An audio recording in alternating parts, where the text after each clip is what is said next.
Hello friends, welcome back to WowIAS. Welcome to the discussion on daily MCQ.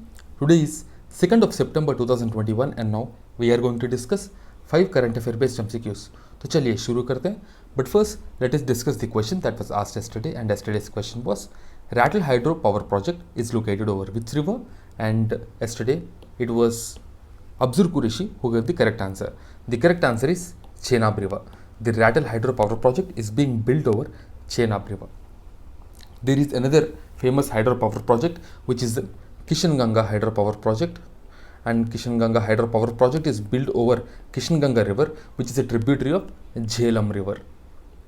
Okay, so these are some of the information that we need to remember from the examination point of view, because there might be a question directly, there might be a matching question on these kind of hydropower projects, so it's better to remember all these things. Okay, now let's move on. And guys, as you know, daily we upload 5 current affair based MCQs. These are very high quality MCQs which will ensure that you cover all the current affairs in MCQ format. So do make the best use of this initiative by following our current affairs, and also you can download this document at free of cost from our Telegram channel. The Telegram channel details are there in the description. Okay, now let's look at the questions. The first question, consider the following statements. First one, sand and dust storms are common meteorological hazards in arid and semi-arid regions. Second one, the deposition of dust on glaciers induced a warming effect, thus increasing the melting of ice. We have to choose the correct answer, A1 only, B2 only, C both 1 and 2, and D neither 1 nor 2. Okay, so if you see this sand and dust storms, these are common meteorological hazards in arid and semi-arid regions. The first statement is right, because generally we will see the dry conditions in the arid and semi-arid regions, and in these dry conditions only we will see sand and dust storms. Second statement, if you see, the deposition of dust on glacier induces a warming effect. This is a right statement, because if we see generally the dust particles which get deposited on the ice, they will absorb heat. They will absorb heat. Normally, the largest albedo, the highest albedo is there with the ice. That means ice reflects all the sunlight that it receives. But when the dust particles get accumulated, what will happen is that they will absorb the heat. When they absorb the heat, what they will do is they will increase the melting of the ice. They will increase the melting of the ice, so it will induce a warming effect. So the second statement is also right. So the correct answer is C, both 1 and 2. According to the Asia and Pacific Center for the Development of Disaster Information Management, they have said that the sand and dust storms has impacted over 500 million people in India. And this Asia and Pacific Center for the Development of Disaster Information Management is a organ, or you can say is a body, is a regional institution of United Nations Economic and Social Commission for Asia and Pacific. And they have said that more than 80% of the population living in Turkmenistan, Pakistan, Uzbekistan, Tajikistan and Iran, they are exposed to medium to high levels of poor air quality because of the sand and dust storms. Because this region, the Central Asian region, if you see from Pakistan, all of this region is arid and semi-arid region. And the sand and dust storms, they contribute significantly to the poor air quality in major cities like Karachi, Lahore, Delhi, and also various other cities in the Southwest Asia. Nearly 60 million people in these areas, they have experienced poor air quality and more than 170 dusty days in 2019, which is being reported, which is being told by this report. And the sand and dust storms, they are transboundary and they don't have any boundary, and they affect the region as a whole. And in some places, much of the dust is characterized by high salt content, and this high salt content is very dangerous for the plants. It is very toxic for the plants. And very high dust deposition occurs in Himalaya, Hindu Kush mountain range and the Tibetan plateau, that are the sources of fresh water for more than 1.3 billion people in Asia.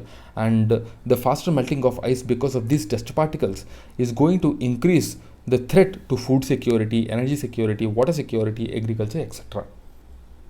Now let's move on to the next question. The second question, the Upanishads were translated by Dara Shikoh into Persian under the title of A. Maima ul Bahrain, B. Siri Akbar, C. Al-Firist, and D. Kitabul Bayan. We have to choose the correct answer, and the correct answer is B. Siri Akbar. Siri Akbar. So recently, the final resting place of Mughal Prince Dara Shikoh remained a mystery, with the Archaeological Survey of India saying that it has not located the grave within Humayun's tomb complex over a year after the committee was formed for this job. Dara Shikoh dedicated himself to create a bridge between Hindus and Muslims, and he also learned and translated 50 Upanishads from Sanskrit to Persian for the Muslim scholars. And this work of Dara Shikoh is called Siri-e-Akbar, the Great Mystery. Now let's move on to the next question, the third question. With respect to removal of judges of the Supreme Court, consider the following statements. First one, the President can issue the removal order only after an address by the Parliament has been presented to him in the same session for such removal. Next one, the address must be supported by a simple majority of each house of the Parliament. So we have to choose the correct statements. So the first statement, if you see, this is the right statement because the President only can appoint or remove the judge of the Supreme Court. And also, the President can issue the removal order only after an address by the Parliament, only after the motion is being passed in the Parliament by a special majority. So the first one is right, but the second statement is not right because I just told you that a motion has to be passed, motion for the removal of judge has to be passed by a special majority and not by a simple majority. So the first one is right and the second one is wrong. So A1 only is the correct answer. So recently, 9 Supreme Court judges, including 3 women, have taken oath to be the judge of the Supreme Court. And normally, if you see a person who is appointed to the judge of the Supreme Court, he will take the oath, and this oath will be administered by the Chief Justice of India. Okay, and if you see some of the important qualifications for a person to become the judge of a Supreme Court, the first thing, he has to be a citizen of India. The second thing, he has to be a High Court judge for 5 years, or he has to be an advocate of the High Court for 10 years, or he has to be a distinguished jurist in the opinion of the President. And if you see the tenure of the judge is up till 65 years in the Supreme Court and 62 years in the High Court. Okay, and he can be appointed and removed by the President, and he can resign by writing to the President only. Now, if we see the impeachment process, the impeachment generally can be done for proved misbehavior or incapacity. Proved misbehavior or incapacity only. And also, there is a procedure for the impeachment of the judge of Supreme Court. What is the procedure? So the procedure is that the motion for the removal of judge has to be signed by 50 members in the Lok Sabha, by 100 members in Lok Sabha or by 50 members in Rajya Sabha, and this motion has to be first given to the Speaker. The Speaker may admit or refuse this motion. And if admitted, a 3-member committee consisting of Chief Justice of India or Senior Judge of the Supreme Court, a Chief Justice of any High Court, and also a distinguished jurist. So this 3-member committee will be formed, and if this 3-member committee finds this judge guilty, then this motion has to be passed in both houses of the Parliament with a special majority. That means majority of total, that is 50% plus 2/3 present and voting. So with this special majority, this motion has to be passed. After the motion is passed, it has to be presented to the President, and only then the President will issue the removal order. Okay, so this is the procedure. Now let's move on to the next question. The fourth question: the Fukutoku Okanabo volcano, sometimes mentioned in media, is located in A. Indian Ocean, B. Pacific Ocean, C. Antarctic Ocean, and D. Atlantic Ocean. And the correct answer is B. Pacific Ocean. Recently, the Fukutoku Okanabo submarine volcano exploded in the Pacific Ocean of Japan. It is situated about 25 meters below the sea, 5 kilometers north of Japan, north of Japan's South Jima Island.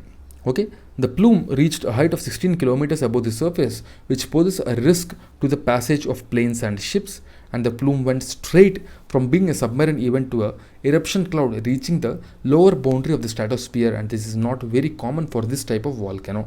Normally, lower level plumes are seen from submarine eruptions, but this is a very high level plume. The eruptions and the submarine hydrothermal activities often cause water discoloration in the area, and during eruption, the volcano has built several temporary new islands. Okay, now let's move on to the next one. The last question of the day. There are only 2 known examples of cave paintings of the Gupta period in ancient India. One of these paintings is in Ajanta caves. Where is the other surviving example of Gupta paintings? A. Bagh caves, B. Ellora caves, C. Lomas Rishi cave, and D. Nasik cave. We have to choose the correct answer. And the correct answer is A. Bagh caves. It's a previous year CSE question. It's a 2010 CSE question. Okay, so Bagh caves near Gwalior represent the painting of the Gupta era. The Bagh caves are the group of 9 rock cut monuments, and during Gupta period, Buddhist art became more prominent, and these caves were established by Buddhist monk Dattaka. The finest example are the paintings of Ajanta caves. The Bagh cave painting near Gwalior can be termed as Buddhist art as well. They are more simple and plain as compared to the Ajanta cave paintings. Okay, so this is the information about the Bagh cave, and the Bagh caves are located near Gwalior, Madhya Pradesh. Okay, now let's look at the question of the day, and the question of the day is the Pancheshwar Dam project is being built over which river? A. Gandak, B. Mahakali river, C. Yamuna river, and D. Satluj river. Do give your answer in the comment box, and tomorrow we will discuss this question. If you have any doubts, you can ask us in the comments or get back to us via Telegram as well. And guys, a small information: we are presenting the Vision Prelims Test Series Summary, Vision Monthly Magazine Summary, Vision Mains Test Series Summary, and Vision PT 365 Summary. These summaries will ensure that you prepare the maximum content in minimum time, because prelims is around the corner and the time left for prelims is very less. So if you want to cover maximum content in minimum time and book a seat for the mains, do join this initiative from our Telegram channel. The Telegram channel details are there in the description. So that's it, friends, for the day. I'll see you again with 5 more MCQs. Till then, keep studying and stay tuned. Jai Hind.